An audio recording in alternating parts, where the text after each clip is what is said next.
Welcome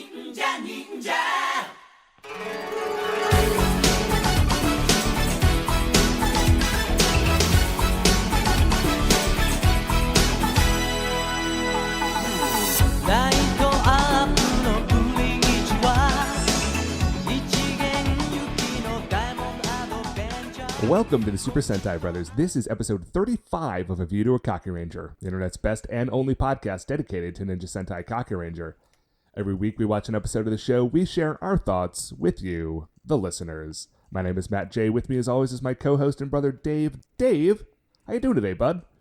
Not bad, man. Just, just hanging out. Hanging out, living a life, enjoying your Living Sunday. a life. Yeah, everything's going really well. Cool. Sounds good. Yeah, twins are sleeping fairly well, which is great, and, that's really it. That's like the highlight of that's the new highlight of my universe is, did the twins sleep well last night? And if the answer is yes, then, like, my day is good. And if the answer is no, then my day is, like, not great. Like, your life has gotten extremely binary based on, like, one one Yeah, there was, like, variable. one thing, and it is, did the twins... Because the question is, did the twins sleep well, which is, did I sleep well? Like, did I actually get to go to sleep last night, or did I not? Right. So, yeah, that's pretty much it. But they slept fairly well last night, which is great. Nice. You know what else is nice? Yeah. I have a guess as to what you're going to say. Yeah, it's episode 35 I feel of like Sentai Kakuranger, Dave. Yeah, I was going to say, I feel like we've established a pretty solid pattern here, so I knew that was coming. Dave, what is, Yeah, it is called The Three Punishment Sisters. All right. It's very good, and I'm very looking forward to talking to you about it. And I'm going to keep moving on because I feel like I did not use the right words in that previous sentence. But if I just keep moving forward, then no one's going to like scrub back in the podcast feed to make sure that I screwed it up. So let's just listen, move Matt. on. We need to live a life free from regrets, and that means just moving on. So, Matt, Dave, always moving forward. Always moving forward. Yep. So, Dave, in the spirit of moving forward, let's get to our award-winning opening segment. Dave, Shining in the Heavens, there are 5 stars. What is our first star of the week? So our first star of the week, this is the only star I have, Matt, and it's not even like a full star, because like I said, my whole life is just very full right now. But I wanted to contribute something. So here's 2 fun stories from school. The first one is that this last school week, was the last week for seniors at our school. Because as is like pretty standard, seniors get out like a week or 2 before everybody else. Because we want to have like graduation and they need to be like done. And then like, so they're all set up. Right? Yeah. And so there was a girl in one of my classes, in my AP language class. And she did very well over the course of the school year. And she was very nice to have in class. And as she was leaving on Friday, on like her last day, she...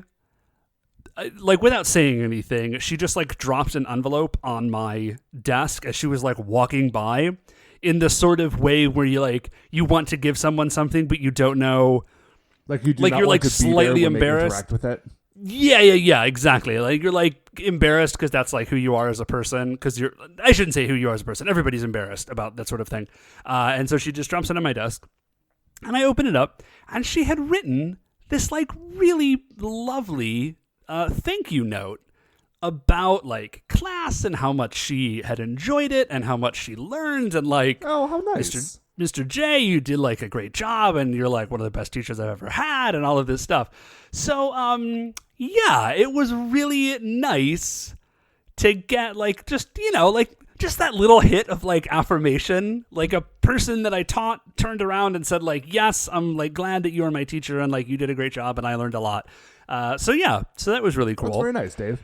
Yeah, and the second is actually, it was on that same day, it was prom, because prom is that Friday, and I was looking, so this is not a thing, no, actually that is a thing we did when we were in high school. So at our school, they call it lineup. I don't know if they call it that anyplace else, but it's like before prom, and all the kids go to like a designated location to take pictures. Oh, yeah. They to take pictures with each other, and like, the parents show up and it's like, oh, that's like my kid's friend that like I've known forever. So like, let me get a picture with you and like picture. Because everybody loves pictures. Sure, you take care of all that stuff and then the kids go to prom. Yeah. And so my wife, Beth, is friends with a couple of the kids on Facebook. I'm not friends with anybody who's still in high school because that's super weird. When they graduate, then that's what I tell them. I'm like, when you graduate, we can be Facebook friends. And so Beth was looking at some Facebook pictures, and she like called me over because they were pictures of Lineup. And I was like, oh, like, let me see the kids. And they got all dressed up and they look like real human beings. And I was looking, and because you also get to find out at Lineup, like, who asked who to prom, right? Oh, yeah, I guess you would. Yeah, and it's the big reveal. Right. Well, I mean, it's not usually like a secret, except like they don't tell me. Sure. They're not like, hey, Mr. Jones. Really, why would they? That would be a strange thing. That would be a weird thing to bring up. Although I will say, teaching high school is a little bit like watching a soap opera every day. And so you do get like weirdly invested. Not from like a personal standpoint, but just like you're watching two characters interact and you want to know how the story arc is going to go. You're just like, how is this going to happen? Like, are you guys going to finally get together? Like, everybody's just waiting for it. It is. It's like you're watching a TV show, but they're real people. And so I think I may have mentioned... So they're halfway to real people. They're almost there. And so I think I may have mentioned that when we did Much Ado About Nothing in the spring, that was our play, I cast Claudio, which is one of the leads, as a girl, and the girl who is playing Hiro, who is like the love interest opposite Claudio. Mm-hmm. Both those girls in the play they were lesbians, but in real life they are also lesbians. Okay, and the older of the two, the girl who played Hiro, asked Claudio to prom. Oh, that's great. And so they went to prom together, and I think they might be dating, which as a soap opera thing, that I think is that's the goal always as a theater director. Like, you cast two people opposite each other and they're super cute in the play, and then they get together in real life. Yeah, I feel like that is the, like, if someone's high school experience is a like cute movie, that is the arc of that story. Yeah, precisely. Like, it's like an engineered meet cute, but you made it happen. Well, what's great is that Much Ado About Nothing is all about an engineered meet cute. It is. And again, I do feel a little bit weird. I can't stress enough just how much this is like watching a soap opera. Like, if I think of it too much, it's like, oh yeah, they're like real people with real lives and real emotions, which, like, obviously, yes, of course they are. But the story is where I'm really interested. The story. So yeah, those are my. That's the thing. The play's the thing, Matt. So that's my two fun school things. Well, what? Yeah. So what is your second? What's the second star of the week, Matt? Okay, Dave. The second star of the week is that producer Mark has just left my apartment. And over the course of the last, let's see, what time is it now? The last, like, 12, 18 hours, because he also came over last night, we have watched Fast and Furious, Fast 5, Fast 6, and Furious 7.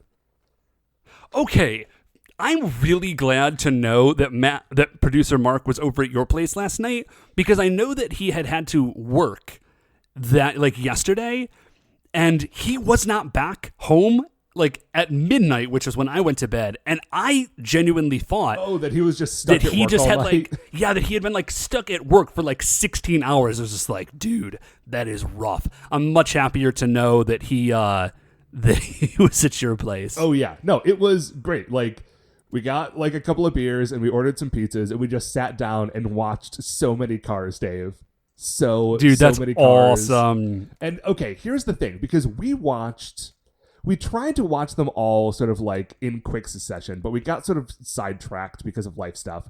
So we had watched the first 3 fairly close together, right? Mm-hmm. And then we took a break of like a month. And then Mark and I just sat down and watched the next 4. And what's crazy about that is that the first 3 are like, they're car race movies, right? They're street racing movies, right? Like, there's some cop stuff in it. and some adventure and some guns, but mostly those are like street racing movies. Yes. But in the course of the last 18 hours, Dave, those street racing movies, I mean, okay, it took the world like 8 years to get through all this. But for me, in the course of the last day, those street racing movies have gone from look at these fun, fast cars to if we don't counter-hack the God's eye, the world will end. Yeah, those movies get like real intense very, very quickly.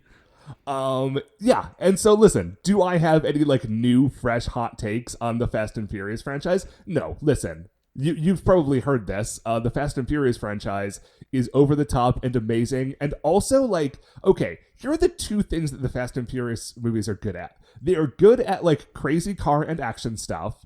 And they are good at, like, emotions. They're not necessarily good at, like, the dialogue around the scenes in which those emotions occur. But the emotions that they evoke themselves are genuine and, like, well-constructed. Especially because, like, at this point, these movies have been around for so long that you're like, oh, yeah, these characters have a relationship going back to the year 2001, and I'm now watching them do new stuff. And, like, I genuinely care about these relationships, Dave. They're a family. They're not just friends. There is something really powerful to be said for just a series that's that long. Because you can just do stuff that does not work in other like genres. Like, if you don't have 8 movies to create this story, like, it just doesn't make a whole lot of sense. Yeah, and it's, like, listen, there are more movies in, like, the Marvel Cinematic Universe, but those are all split up amongst a bunch of different characters. Yeah, exactly. There's not 8 Thor movies. Now, listen.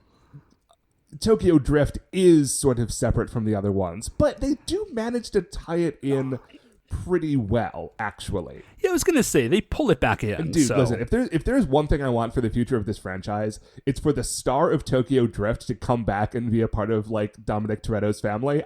I desperately want this. That would be super, I don't know why cool. I care so much about the Drift King coming back, but I feel like it would be good for everyone. Yeah, man, I super duper wanted to be part of that with you guys. Like, obviously, I just wasn't able to do it, but I have seen the movies in the past. They're super great. So I assume this means that you guys are planning to, are you going to go see the Fate of the Furious tonight? If we can swing it after you and I are done recording, Dave, yeah, Mark and I are going to go see the Fate of the Furious tonight. Nice. That's awesome. Now, the trick of this, of course, is that if we don't do it tonight, I'm probably not going to see it in the theaters. Because, as I mentioned before, I'm about to go on vacation for 2 weeks to go visit our parents in Sweden. Oh, yeah. That's going to be rad, man. You're really going to have a good time. It is going to be great. I mean, I hope. I assume you will. I had a great time. Yeah, sure. Sweden was a ton of fun. It's Sweden, I assume, is great, and our family is also great. So, yeah. But it does put a real clock on when I can see Fast and Furious, and I'm hoping to do it tonight. It does. I will tell you, Matt, so here is the... There's only 3 things you need to know in Swedish. There's only like 3 phrases that you need to know. Okay. Just because like basically everybody speaks English. If you just say hey, which just means hi, easy and if you can say nej, which just means no, and if you can say tack is thank you, and then if you can just pronounce the word engelska, which is the Swedish word for English, everyone will just be like, oh, yeah, sure, absolutely, I totally speak English. And then they speak English to you. It's very convenient. Yeah. So really, you can probably get by with just Engelska, and then they'll speak English to you. You're fine.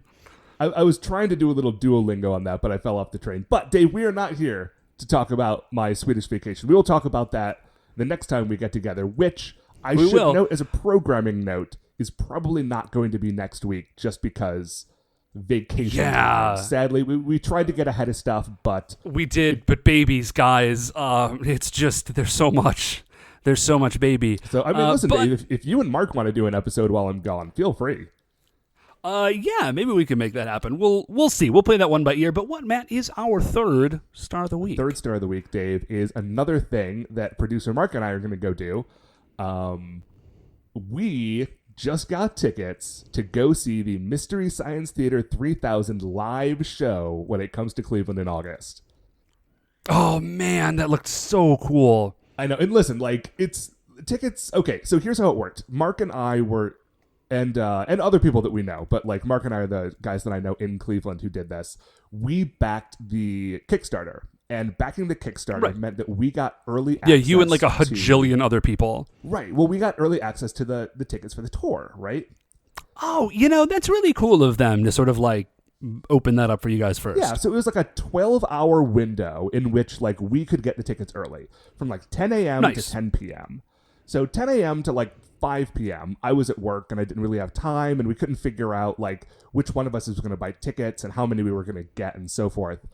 And I wasn't able to sort of circle around with Mark until about 8, right? So I figure, okay, we're 10 hours into this 12-hour window, but, this is for the show in Cleveland. It's not for for like a New York show or something. And it's only the people who have backed the Kickstarter. So I'm assuming... So we're fine. Yeah, like there's probably a couple dozen people in Cleveland who both backed the show and also have the money to go to the live show and also remember to do it. Like there's a lot of factors going on here. Right, like we'll be able to get tickets for sure. Yeah, and plus, like the nice thing is that basically all the tickets to that show were in the same price range. Like, except for like the nosebleeds, which were $40 tickets. Every other seat in the house was a $50 ticket. Which is actually reasonable. Yeah, that's not. Especially since totally it's like fine. right after my birthday, so I'm like rationalizing it by saying that it was my birthday present to myself. Totally legit. I will say, I have a feeling I know where this is going. Well, okay, here's where it's going, is that 8 p.m. I log on to like the ticket buying website, and I discovered that trying to find 2 tickets together, like 2 seats in the same part of the theater, at this point meant that I was buying those nosebleed $40 seats. Like, they were all gone. Kidding. Yeah. Wow, and so, like, man. I did manage to get us tickets, and we were going to go. But, like, do you remember where we sat in the theater when we went to go see Anthony Bourdain? Yeah. Like, we could It's in that, like, same... But it's in that same section. Listeners, you obviously were not there with us when we went to go see that. But it's like we were like way up in the thing. It's like the balcony, like the bleachers of the mezzanine, basically. Now, hold on. Like, is this tour hitting like Pittsburgh and Detroit and stuff? Or like just coming to Cleveland and they're pulling from like a tri-state area? It's actually a pretty comprehensive tour. They're only doing one show in I don't have the map in front of me, but like I know they're doing a show in Columbus earlier. They're doing shows like probably in Chicago, probably like at least one somewhere in Pennsylvania. This is just the people around here. They're definitely doing. If they're coming to Cleveland, they're going to Chicago. Like, let's be real. Oh yeah. They're probably doing 2 shows in Chicago. Oh, and that's the thing. Actually, it's like a lot of places they're doing 2 shows, but in Cleveland they're only doing 1. I feel like we're getting away from any place where this is like a funny thing for me to make jokes about, and I'm just telling you the logistics of what I'm doing in August. But I was just very excited, and I wanted everybody to know. Well, let me tell you actually something super fun about MST3K. So it's the end of the school year, and because of like the nature of the courses I teach, like normally I don't do this, but this year, like my last 2 weeks of school are kind of just like filler time. Because like the way that like tests fall and like the end of the school year and all of this stuff. So we just kind of been like hanging out, doing like makeup work time. And so I was like, do you guys want to like have something on the TV while you're like doing makeup work, whatever? And the kids are like, yeah, sure. And I was like, what should we watch? And they're like, oh, let's just watch a comedy. And I said, well, have you guys ever seen MST3K? Have you ever seen Mystery Science Theater? Have you ever even like heard of it? And a whole like 1 or 2 kids were like, oh yeah, I think I've heard of that. But most of them were like, no, I've never. Oh yeah, well, like I've never heard of it. I've never seen it. Like those kids were born and raised in the time that Mystery Science Theater was off the air. Right. And so I was like, no, guys, let me play this thing for you. And so I pull up the Puma Man, the MST3K Puma Man. And I was like, so here's the deal. Like, this is the nature of the show. They just watch terrible movies and riff on them and make fun of them. And the kids were like, I don't know about that. I was like, no, trust me. It's amazing.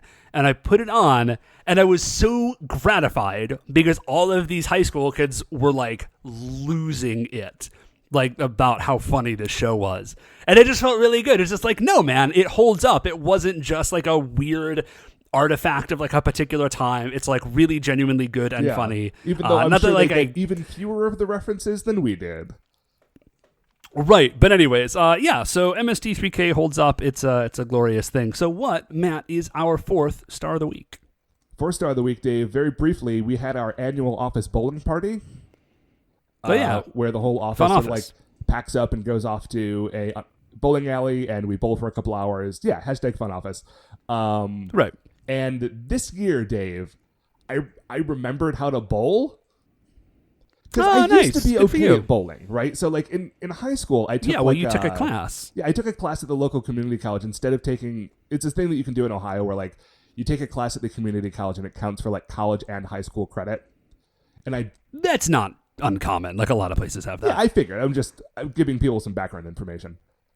Yeah. And so I did that. So I didn't go to gym class this one semester in high school, but I did take this bowling class, which was essentially... I got to leave school twice a week for a couple hours, go to a bowling alley, and bowl for free for like a semester. It was amazing. It was great because bowling was super fun. And so, like at that point, I learned how to bowl. But I feel like every other time I bowl, I can't actually put those pieces together anymore. I think here's where the magic was, Dave. They had a playlist going that was all music from like the late 90s, early 2000s, like everything that was on the radio when we were in high school. And so I feel like hearing those songs like activated some sort of muscle memory of the last time that I was good at bowling. Dude, there is something, you're probably right, first of all. Second of all, I am not like a big music guy, but like life advice, marry someone you can be embarrassed with.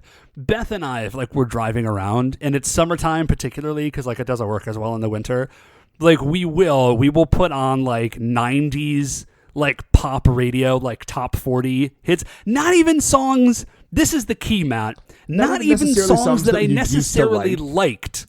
Yeah, songs I did not like at the time, but that I do know and are catchy, and we will blast those songs and just like cruise down the highway singing like All American. I think All American Rejects, is that the name of a band, right? I think it is. Like, this is how little I've invested in this, but I do know the choruses to all of these songs. You don't know the name of the band, but you know every word to their song. Right. I don't even know the title of the song. I just know I know the hook. That's the part that I know. Well, the hook brings you back, Dave, of course. Okay, well, that I actually do. I really like Blues Traveler, so anyway, that maybe is not a great example. The capper on this story is that everyone on my team did very well, and we won like the first place team trophy. So now I have like a fancy bowling trophy at my desk at work, which means that I am now officially the envy of all like dads from 70s TV because I got my bowling trophy. You got a bowling trophy. Apropos of nothing, you know which of our friends is actually a really good bowler? No. Friend of the show and former guest host, Bill Tobin. Oh, nice. And host of LARPcast, his own podcast, is actually he's like a good bowler. Like I don't know how much he does it anymore, but like he has shoes and a ball. Oh, like he's like a legit good bowler, not just like that in my head, like. If you have shoes and a ball, like if you own your own stuff, like you're in like a totally different echelon of like a bowler. Oh yeah, and it's also if you do that one thing where you only use one of the three like holes on the ball and you throw it with like a corkscrew toss. Oh yeah, that's amazing. If you can do that successfully, I don't care if you get a good score. I'm just immediately impressed by you. Yeah, absolutely. So that sounds super fun, Matt. Congratulations on your trophy. What is our fourth star of the week? Fifth star of the week, Dave, is Force Works. Yes, Force Works. The old comic book? Yes, the comic book Force Works. I have very little to say about this, which is good because we're somehow running a little long on these stars. But, okay, I saw this week that there were 2 issues of Force Works that came up in Marvel Unlimited, added to the app. Frustratingly, they're issues 6 and 7 instead of 1 and 2, so you can't actually figure out where this series started. sometimes Marvel Unlimited does that. I don't know why. And I think probably because they tied in with something. But here is why I am so fascinated with ForceWorks. Is because ForceWorks was the same team, basically, as the characters in the Iron Man cartoon show from the 90s. That was a little bit Avengers West Coast, but mostly ForceWorks. And I say mostly ForceWorks because that cartoon show had Century, which is a character that I think only ever existed in ForceWorks and also that cartoon show. And what's crazy to what me, was that dude's deal? Okay, see, that is what is fascinating to me about ForceWorks, is that dude. Because if you do not remember this character, well, that's kind of the point. Like, he only ever existed in this very brief window, but he got this, like, they put him on a rocket ship and sent him to the moon. Like, they were really trying to, like, push this guy on you. Like, this is the new dude that is important. He's in the cartoon show. He's in this other comic book. Like, this is the guy that we're all gonna he is love. a big deal. And they convinced me. Like, when I was a kid, I was convinced that dude was as important as any other member of that team, including Iron Man. Yeah, man, I'm sure there has got to be, like, a wrestling term for what that is. I mean, it's what, there is a wrestling, that is a thing that happens in wrestling, and people do sometimes call it giving them the rocket ship, where like they just shove the rocket ship up their butt and like try to shoot them up as high and quickly as they can. And people do not typically respond to it well. But I responded to it well. That makes sense. Century. I thought he was important. Yeah, no, I bought it. And he was like he had like chains everywhere. It was the 90s. Of course he had chains everywhere. And, like, a couple of tasteful skulls, a big like double-sided axe. Yeah, but like both the blades are on one side. It looked kind of, even at the time I thought that was a little bit dumb. But here I think is what's fascinating. Is like looking back at that character now, he's nothing, right, in the grand scheme of things. Yeah, that dude has not been in a book for however long. Yeah, I think he cameoed in something a few years ago in a team called the Revengers, but that was not like a real star turn for him. But, but I think what's really interesting is to like try to read comic books now and figure out who that character is in the modern era. So like you got Century, and then like the confusingly similarly named the Sentry, I think, was another character who got that similar treatment, where he was just everywhere for a while and now he doesn't exist. The Hood was another one. Gravity was another one. I don't know, man. I got a couple of guesses, but like whatever. Yeah, my guess, by the way, is Agent Coulson. Oh, like Agent Coulson. I don't know. That's tough. But Agent Coulson as a character in the comics. Oh, okay. Yeah, I can see that. Like he pops up if you were a guy in the year 2023 and you are reading the comic books from the year 2015, and you're like, why is this one like shield agent all over the place? Dude? That's my take, and not that I don't like Coulson. Hey Matt. Right. Hey Matt, are you caught up on SHIELD yet? Is that a thing that you've done? No, I'm too far behind to catch up on like the current episodes, and so I have to wait until it's all like bundled on a next Netflix season. But Dave, dude, we don't have time to talk about that show because it is time to talk about another show. Do you know which show that is, Dave? I've got a pretty reasonable guess, I think. Lay it on me. Is it Ninja Sentai Kakuranger? It is, in fact, my friend, Ninja Sentai Kakuranger, episode 35, the 3 punishment That would have been sisters. a weird shift if it wasn't. And we will be right back. Okay, welcome back. So, we have just finished watching episode 35 of Ninja Sentai Kakuranger, the Punishment Sisters, and Dave, I love the Punishment Sisters. Yeah, no. Well, it was really confusing because let's not talk about it, actually. Let's just get into the episode. Okay.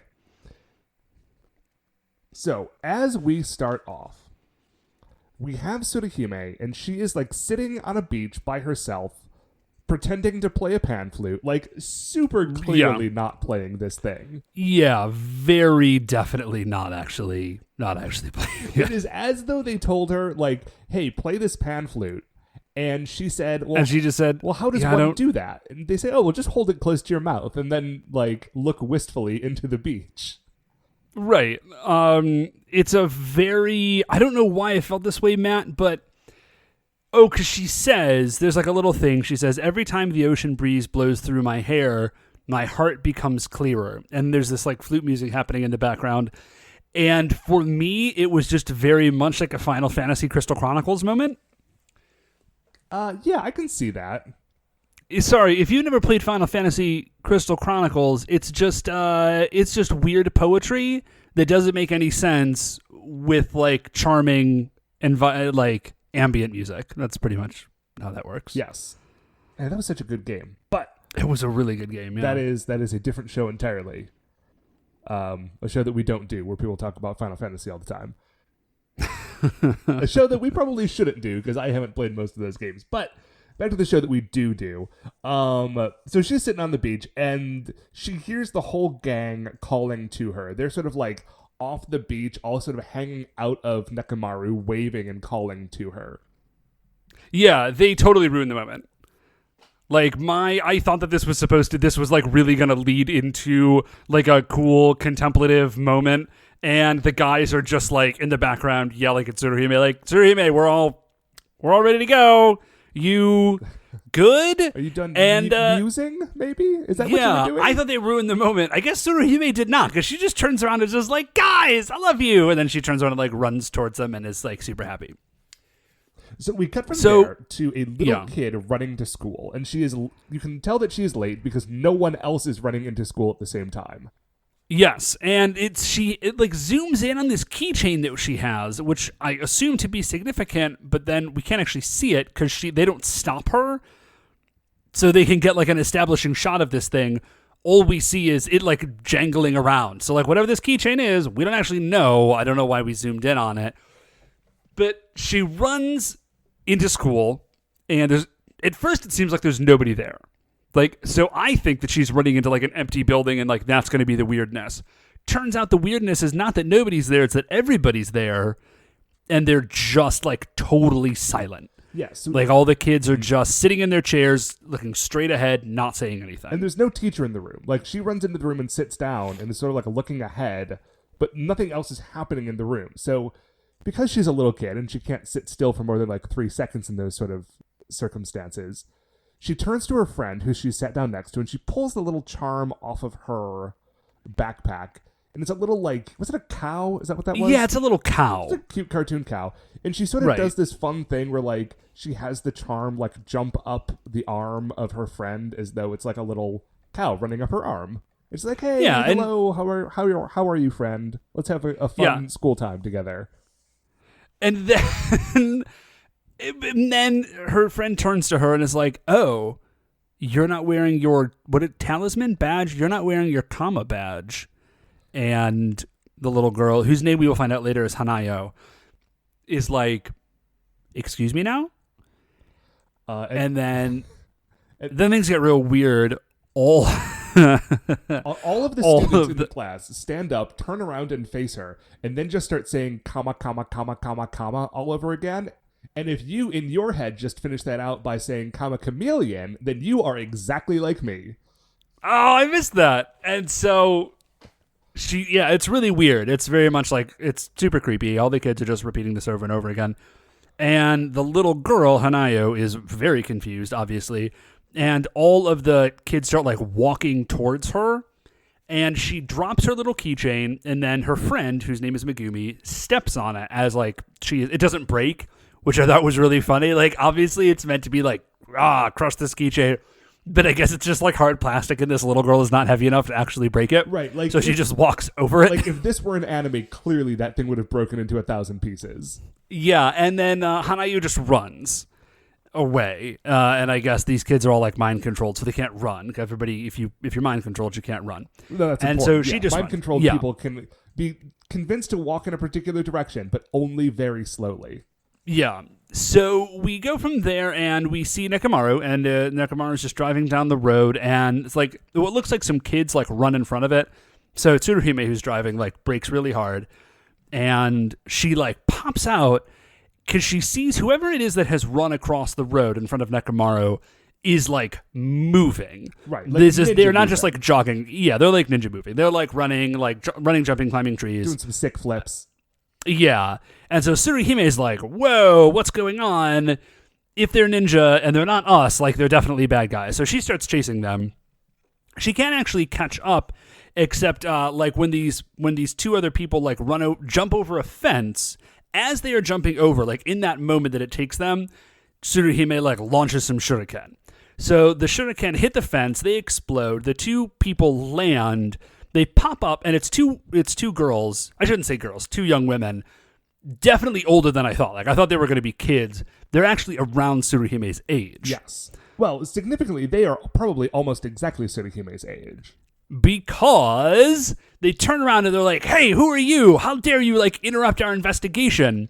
And then they see it's Tsuruhime and they're like, what? Tsuruhime? And she sees that it's whoever they are and she similarly flips out. Right, because as it turns out, these are her best friends from childhood.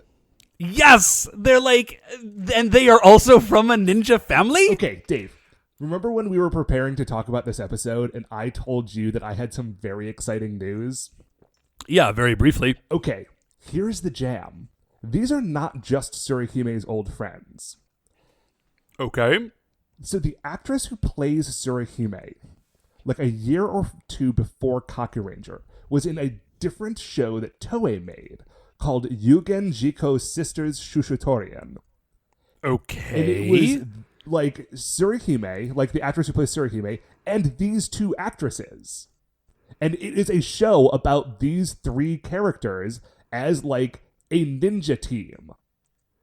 Wait a minute. Yes. Is it like very explicitly definitely them? It is 100% explicitly definitely them. Like it's in a different universe, and so it's not like exactly the same. But her name isn't Tsuruhime or whatever. Yeah, but if you watch this episode and had like I did a little like research on this show, like as much as I could find, there wasn't a whole lot that I got on my sort of cursory look. Although if you, the listeners, know more about that show, please tell me. Because it was like the 14th and final season of this other show that Toei was making that was like more specifically like comedy based than action based.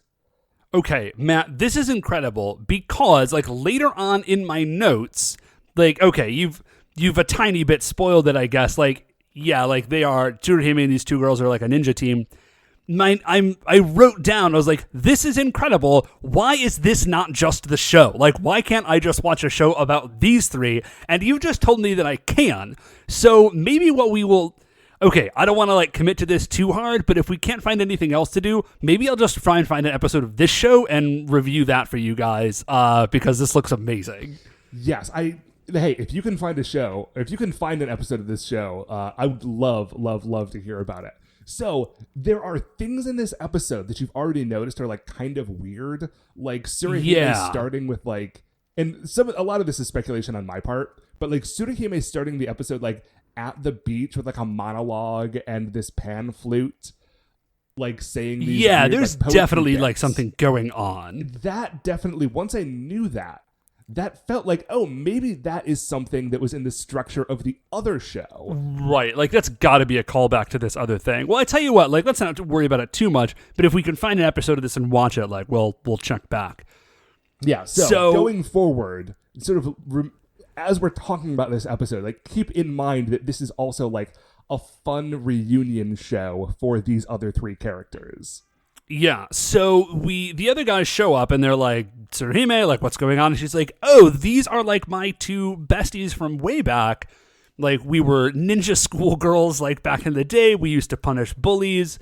I honestly had really assumed that the three Punishment Sisters were going to be the villains of this episode. It's not. It's these three. They are the three Punishment Sisters. And they say we used to be like ninjas and we beat up bullies, which, first of all, I want to say is amazing.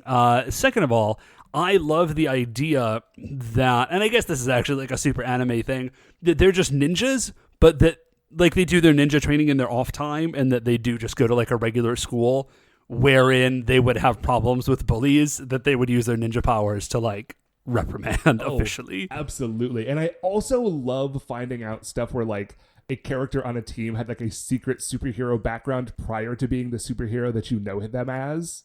Always. Oh, Like, that's this is not actually. Like, listen, half of the reason that I love Warren Worthington III is like the one throwaway backstory bit where he was the avenging angel before he was one of the X-Men.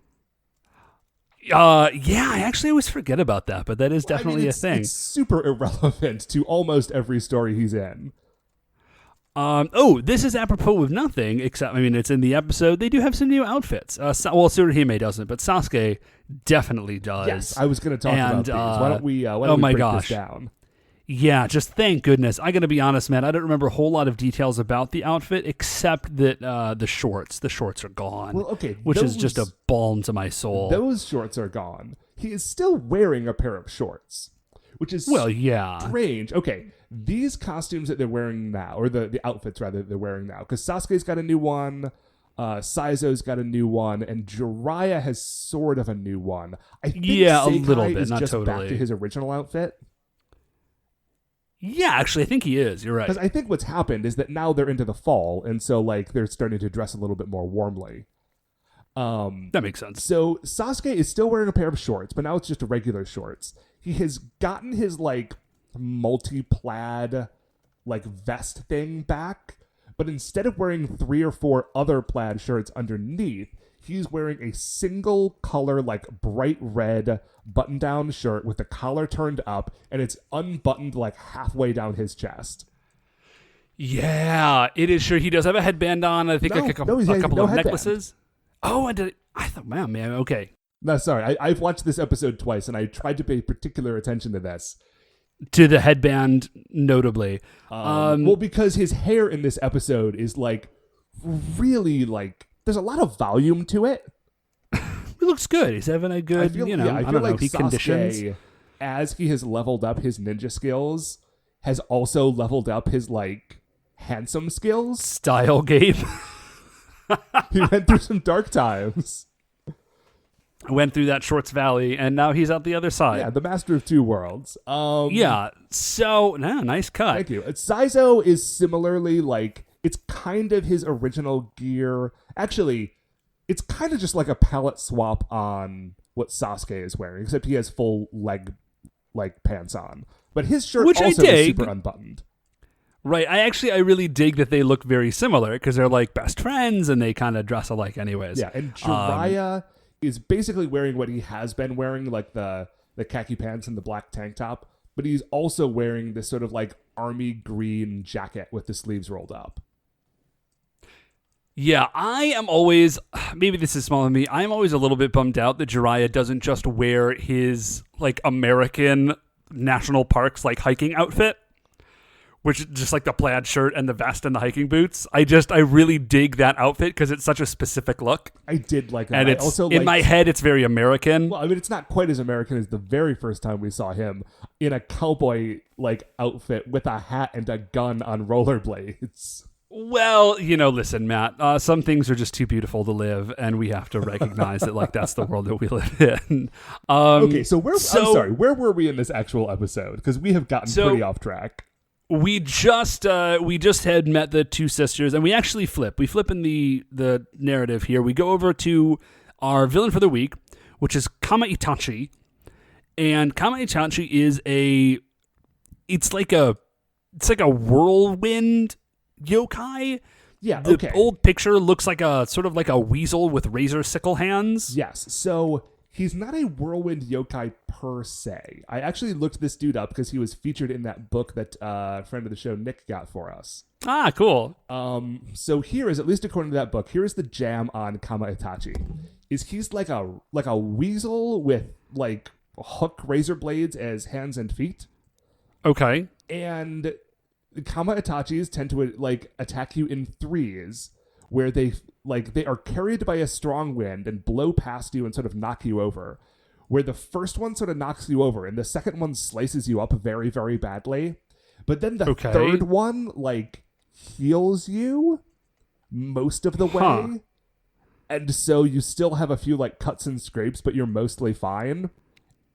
Which is a very dramatic sort of way to explain away getting knocked over by a strong breeze and skinning your knee, but I feel like that's actually what it is. Yeah, that makes a ton of sense to me. Like, oh, this felt much worse than it actually was. It must be that I did get hurt worse, and I just healed from it. Right. I did get attacked by 3 razor weasels, but now I'm mostly okay, so I can go on with my day. Matt, this is like the medieval Japanese yokai equivalent of like the Mandela effect. Where, like, I remember it differently. It must obviously have been this other thing. The explanation can't just be I didn't hurt myself as badly as I thought I did. That's what's going on. So the way that this is translated into his like monster yokai form is that he's a giant weasel with a bomber jacket. I thought this and was a great. Jetpack, but the jetpack is like the jetpack has wings. Like it is it's not like a Rocketeer jetpack. It is like he has a jet strapped to his back. It's very good. And so we find out like here is the plan. Because he turns back into his like regular person form. No, I'm sorry. It's Kama Itachi and the Kunoichi Gumi, and they are meeting with Daimao. And Daimao says, so how's the plan to turn all the children into yokai through systematized education going? And at first I was like, that's a really weird thing to ask, and I don't understand what you're saying. And Kama Itachi says, oh no, it's going great. And then we flip to this school building, like the same one that we had already seen, and we see Kama Itachi in his like human-ish form. He still has a weasel nose. I don't understand why. But the Kama Itachi and the Kunoichi Gumi are like running this school as the principal and the gym teacher and like the history teacher, music teacher, and lunch lady and all of this stuff. And they are using the school to like indoctrinate children into like a yokai person, and then also they are feeding them like a mystical yokai transformation juice potion that will turn them into yokai, specifically into more Kama Itachi. Yes. So what sounded like a bunch of nonsense words when Daimao was asking how the plan was going is actually exactly what they are doing. So as I was watching this show, and they just have, like, it's all the Kunoichi Gumi, and they're, like, reciting the lessons for the kids, and they're saying, like, the yokai are good, and, like, it's bad to be alive, and, like, you should want to be a yokai and all this stuff. And it was actually super creepy to me because, like, as a teacher, I've also studied, like, you know, evil regimes in real life and like how they use education to like change the youth. And I was like, oh yeah, no, this is a little this is like straight up re-education. Yeah, it's weird. It's real deal creepy, and that's discounting the bits where they all stand up and start chanting "Kama Kama Kama Kama Kama." Chameleon, of course. You're welcome. Yeah, so.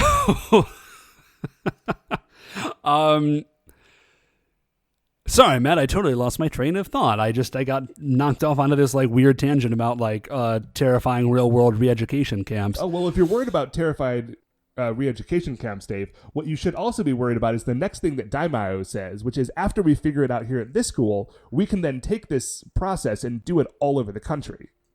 Oh, yeah, that was upsetting. Oh, one of the classes is called Ideal There's a class in Ideal Yokai Society, which I thought was funny. So as they're having this conversation, all of a sudden Daimao's eyes like flash, and he says, oh, I sense the presence of the Kakurangers. Yeah.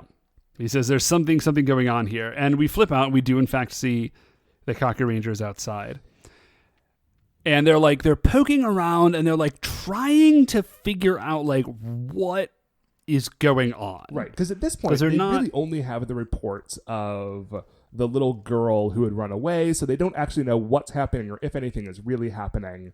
And so they've split off into a few groups and are like skulking around and like peeking through windows to try to catch them doing something evil. Yeah.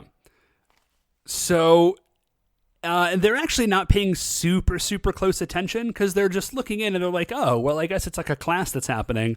And they don't notice that the class is Ideal Yokai Society. And they look in like a music class and are like, well, this just seems to be a music class.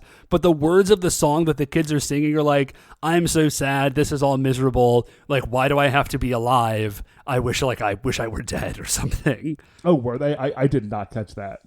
Yeah, like it's just going on in the background. But I thought it was really it was funny because the Rangers are like, oh, everything's fine. It's like, well, pay like slightly closer attention, guys, because things are definitely not fine. The one thing I have in my notes from this part of the episode is as they broke up into like little groups to sneak around, like I think Jiraiya had gone off with one of the other punishment sisters, and Saizo and Seikai had gone off with the other one, and then Sasuke just went with Tsuruhime. And there's a moment where Sasuke's like, man, why did I get put with Tsuruhime? Like, clearly he was like, oh, like, your new cute friends are here, and I really wanted to try to spend... Like, he doesn't say this, but it seems very clear to me that Sasuke's like, your new cute friends are here, and I wanted to spend time with them and, like, try to get to know these new girls, but I'm just here with you, and I see you every day. And Tsuruhime, like, she catches it. She's like off to the side. She's like, "What was that?" And he's like, "Oh, nothing. That's everything's fine. Do not worry about it. Everything's cool with you and me, friend." So they can't find anything, and so they meet back up with the little girl and say, "I'm sorry, what was her name? Hanayo." Hanayo, yeah. So they meet back up with Hanayo and are saying, like, "Listen, I'm sorry. We looked around." And it doesn't look like there's anything weird. Are you sure you didn't dream it?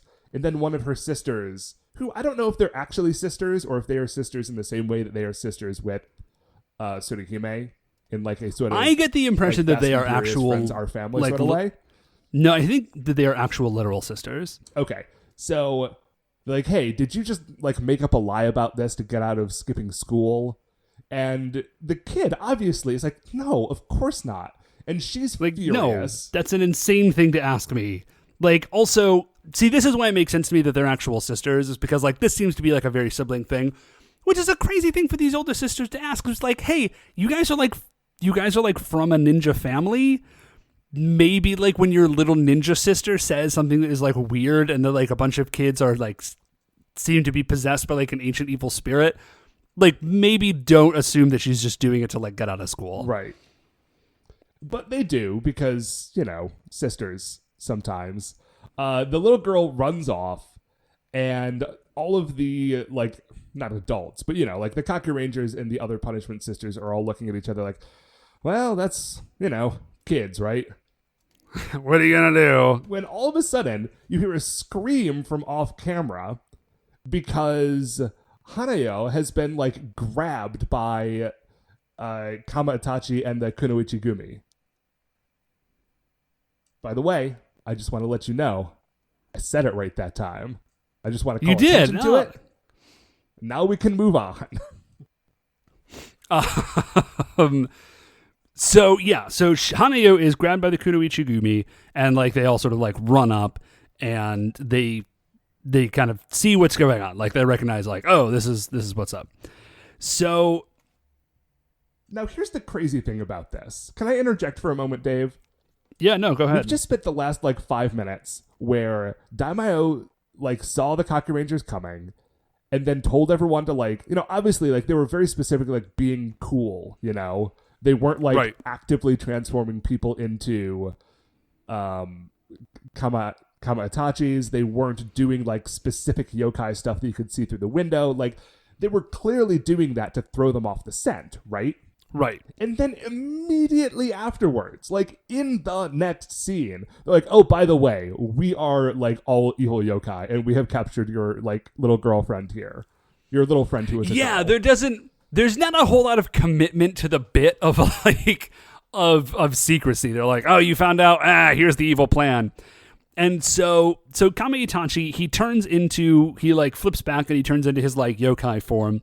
And he says, here's the deal. All these kids are now enemies of the Kakurangers. They're all allies of the yokai. We're going to kill you guys. Oh, and he does say, he turns to Hanayo and he says, I see that you are not wearing your Kama seal. So he like slaps one of these badges on her. And we've seen them before. And it's literally just like a little name tag that says like Kama Itachi on it.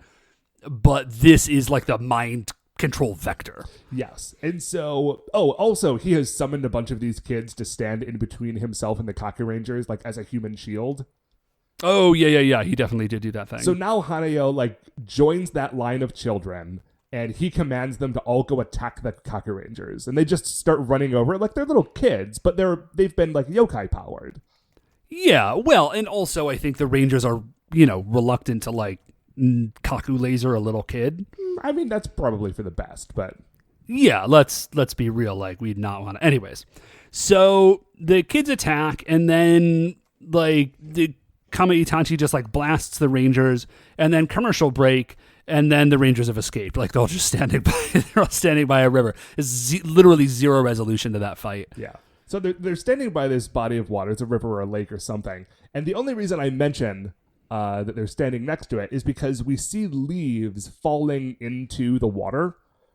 And it was at this moment that I realized, like, oh, they're wearing new costumes because it's chilly out. Like, it is now fall. Matt, I totally did not put that together. I literally just assumed that it was like a costume change because, like, for funsies. But yeah, of course that makes sense because they changed it originally and it's been about, like, 12 episodes or something that they were wearing what was very obviously summertime costumes. Yeah, so now we are officially, with this scene and those leaves falling into the water, we are officially in the autumn of Kakuranger. Okay. Yeah, I guess we are in the... Anyways. So, they're all there, like, including the two older sisters whose names they've said and I don't remember, but they're sad about their little sister. And they're all like, what are we going to do? We're very worried. And the older sisters are like, listen, we are going to help. Like, we're in. Like, we're going to help you guys out. Like, I don't know if the sisters, know that these people are, like, Kakurangers.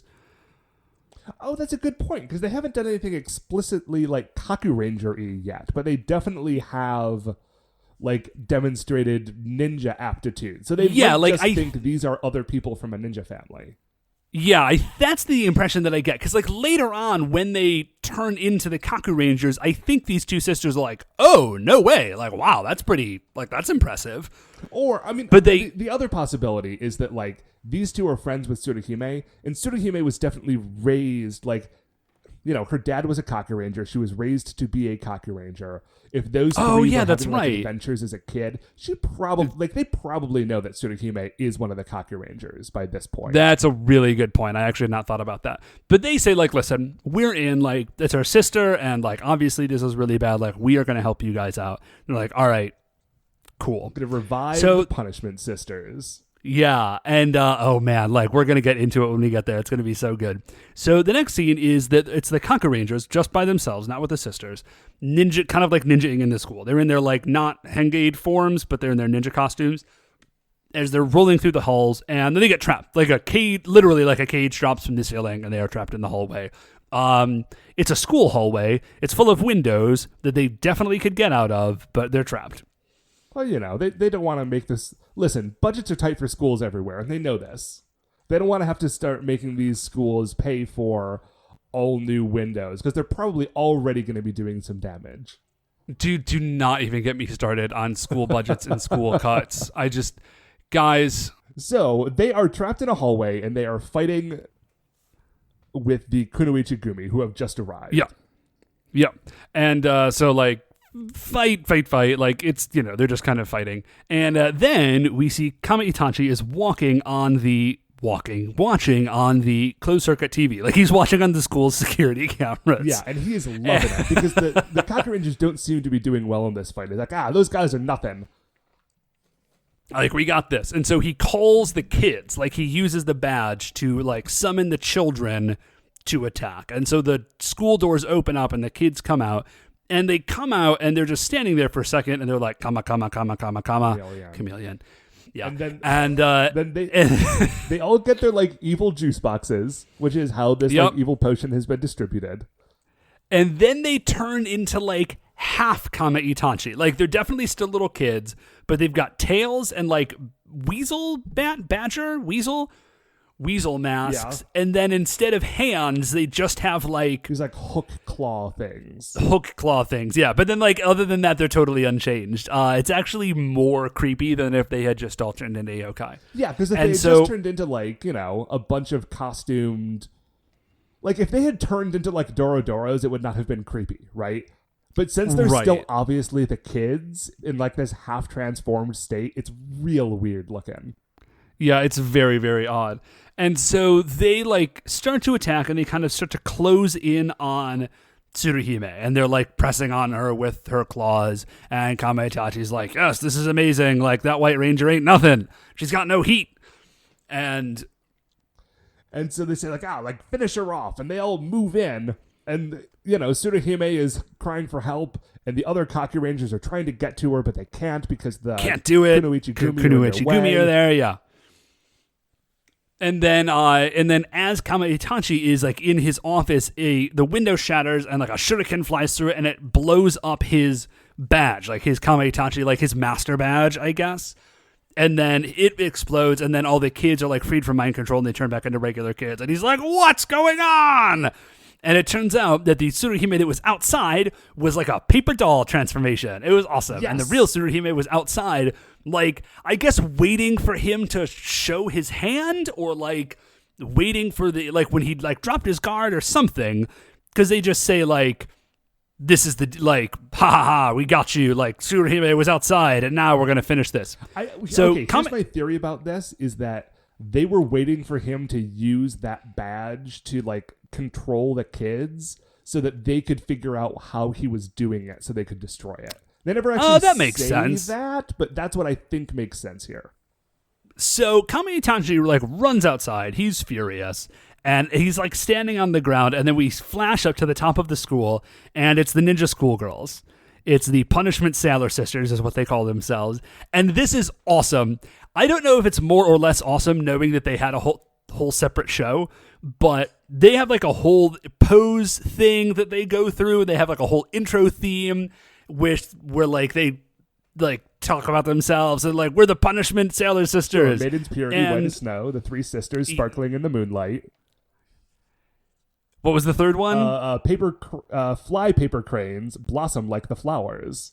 Yes, thank you. I didn't write it down, but it was amazing. And this is it. The next best part is their weapons. They don't have weapons. They have rhythmic gymnastics implements. Yes. So Tsuruhime has a ball, and one of the other ones has like a ribbon, and then the third one has, I'm not just like spinny clubs. Yeah. They look like juggling clubs, but they're not. Yeah, they're sort of like a weirdly shaped, like thinner juggling club that's like a little, like it's thinner in the body, but a little more like rounded off on the edge. It's like a rhythmic gymnastics thing. And so these are their weapons. So they jump down and they start attacking. And here's how this fight goes. So Tsuruhime throws the ball at Kame Itachi, and he's like, yeah, whatever. And he just slices the ball in half. But it was made out of rubber, like liquid rubber, I guess, in the middle, like a gumball. And so now his sickle is coated in rubber and he can't use it. And then the next one uses her ribbon to like spin at Kame Itachi and then grab his sickle out of his hands. And then the third one just has the the batons, and she just throws them at Kame Itachi and they explode. Like they're just potato masher grenades. Yeah, like they land in his mouth and then they explode. By the way, you called it a sickle, but that weapon is, I think he's actually using a kama. Oh, yeah, that would which make a ton I think of sense. is a well, nice a kama touch. is a kama is just, isn't kama just the Japanese word for sickle? Like, isn't that? I honestly don't know, but I'm happy to look it up while we're talking. I'm pretty sure that that's the case. Like, I think the word kama just means sickle. Anyway, yeah, but his name is Kama Itachi, and he is using a kama. Yeah. So the Indian clubs explode, and then everybody's in the fight now. Like, the Rangers are out, their Henge, the Kunoichi Gumi are there, they're fighting. And Tsuruhime says, like, hey, girls, you go get all the kids out of the school, like to the two sisters. She says, you go get everybody out of the school. We're going to take care of this here. So Tsuruhime goes through, she henges, but it's like a longer henge. Like, we get into like a little more detail of like animation, and she like, the costume like appears on her in a pose and then like over her face, and she like does a whole thing. And this is great because Kame Itachi's like, dude, he's just like, that was so cool. Like, I can't believe this. I'm still going to try and kill you. The monsters are like impressed by the heroes. My favorite thing about that whole transformation is how she tears off her one costume, is wearing her street clothes under it, and then transforms into her Kakuranger garb. Yeah. She just had to make sure that you knew what she was. And Oh, and so Kame Itachi's like, this is amazing. I looked it up. And kama is the word for sickle, just like that thing. Itachi is just the word for weasel. So literally he's like the sickle weasel. That's pretty great, actually. I'm into that. So what we get is a Kama Itachi versus Tsuruhime one-on-one fight. So Kama, he's like jetpack, and his like wings flip down, and he starts flying around and like attacking Tsuruhime. Tsuruhime just says like hidden ninpo, white crane dance, and white crane dance is just Tsuruhime can fly, y'all. Yeah, the white crane dance is just now she is Jetman. Yeah, so she just like starts flying around, and I obviously don't speak Japanese, but Tsuruhime definitely has like an individualized theme song that is playing in the background all during this fight. Oh yeah. I would love to know what the words are, because like all I'm catching is Tsuruhime something, something, something, but like it's definitely there. And so this is now just an aerial battle with them like flying around and like attacking each other. Yeah. She finally does knock him down. And then like as he's on the ground, she does like a flyby strafe with her Kaku laser. Yeah. And that knocks him over. And as he is falling, she sort of like stops flying and goes into her like her solo finishing move, the Z cut. Yeah, it's a cool fight. And what's great is that's it. Like, yeah, I was just gonna say, there's no giant fight. Like, Tsuruhime just straight murders this dude. Yeah, what's funny is like I was so into the fight that I didn't think about it until just now that he doesn't go giant. There is no Kakure Daishogun. It's just Tsuruhime wrecking this fool. So that's that. The final scene is we're back at the beach. And the two sisters are talking to Tsuruhime. It's like kind of them alone. And they're like, hey, it was really great to see you. Like it was fun to be anytime back in you need action. us. Right. Anytime you need us, we're always there for you. And knowing actually that this was a whole separate show, this particular moment is a lot cooler, I think. Yeah. Because it's a little callback like, hey, we're always there for you, which I thought was great. And then Tsuruhime has like a really weird moment. She just like smiles at her friends that they've had this like heartwarming moment. And then she just steps away, like over to where like the sand and the water meet. And she just starts playing her flute again, which is a little bit weird. And then there's a poem, which I guess was written by young Tsuruhime. And then that's it. That's the end of the episode. Yeah, it's like there's a little like it ends in sort of that same weird poetry way that it began, but the words of it are written like as though they're being like handwritten on the screen. Yeah. It's like Tsuruhime, age 16, the end. The end. And then that's it. So, dude, I was super into that episode. That was like a really, really cool episode. Yeah, it's obviously sort of like a unique, weird one because it's like a very specific callback. Yeah, like to it's a bit of a franchise. one-off, but I loved it.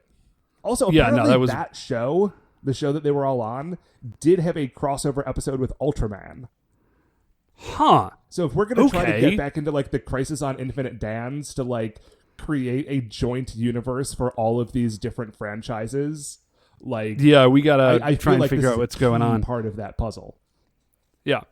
So yeah, that's the episode. Matt, where does Kame Itachi fall on the Creature Royale? Dude, I'm gonna say pretty high. Yeah, I think the thing is like his plan is he's only like mostly successful with his plan. Like he does manage to like get this one school, but the plan is just so novel. Like it's such a weird and sort of like creepy idea. Like I really, really dig him. You know what's weird about Kama Itachi is that he almost feels more like a Doctor Who villain than a Super Sentai monster. Huh. I wouldn't have thought to say that, but you're totally right. So and maybe yeah, that's I'm looking just because like there were a couple of weird like school episodes around David Tennant's time where like remember the one where they go and like K9 is in it weirdly. Oh yeah, that is and like all the teachers have been replaced by like bat people or so something. maybe I'm just thinking of that specific Doctor Who reference, but okay, so let me just like throw it out there. Sarugami the Ninja Monkey, better or worse?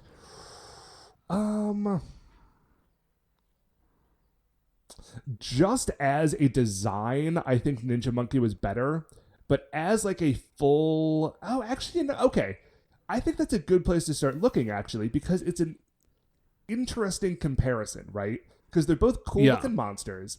They are. And they both have a really interesting plan. Because, what was his name again? Sarugami, yeah. Sarugami, like he had this whole thing where he had to like learn their special move and then mimic it back to them, and then they had to figure out how to like defeat that.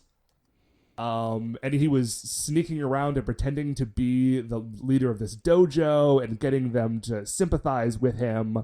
And he had all these kids on his side that turned out to be Dorodoros in the end. Like, there was a lot going on in that episode. There was a lot going on. Well, I tell you what. To this one. It actually weirdly is. Well, in that case, I'm going to say I think I like Sarugami a little bit better than I like Kame Itachi. Okay, so do you want to put him he's a ninja below? monkey, but like, yeah, straight up, because just below him is Umibozu, the Navy monster, and then the Shootin' Doji brothers, and Kyukigan, and then Oborogumara. And I definitely like Kame Itachi better than all of those dudes. So okay, well, let's put him there. So what number does that put him into on the list? So that puts him at slot number 24. Number 24, okay. And that, I think, Dave, is going to do it for another episode of A View to a Kakuranger. Before we finish up here, I'd like to remind you all you can email the show at supersentaibrothers@gmail.com. If you want to get any updates on future episodes or check out the things that we're talking about on Twitter, we are at Super Sentai Bros. If you like the show, please remember, shining in the iTunes review section, there are 5 stars.